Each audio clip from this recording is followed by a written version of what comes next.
আসসালামু আলাইকুম। Job math solution, ছোট্ট একটা অঙ্ক। এখানে কি বলছে 0.4 0.02 0.08 সমান কত, অর্থাৎ এর গুণফলটা কত হবে। এখানে আমাদের উত্তর দেওয়া আছে 0.64 0.064 0.00064 আর কি দেওয়া আছে 6.40। এই ক্ষেত্রে আমরা কি করব, এখানটা আমরা এক লাইনে অঙ্কটা শেষ করে দিতে পারি। 4 দুগুণে 8, 8 8 কত 64। এখন কত হচ্ছে, এখন আমরা দশমিক ঘরগুলো গুনবো। 1 2 3 4 5। আমাদের কয় ঘর আগে দশমিক ছিল? 5 ঘর।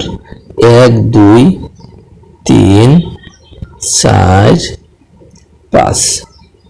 দশমিকে আমরা আর একটা শূন্য দেব। এটা আমাদের কয় নঙ্গে আছে? এই অ্যান্সারটা আমাদের গ নঙ্গে আছে।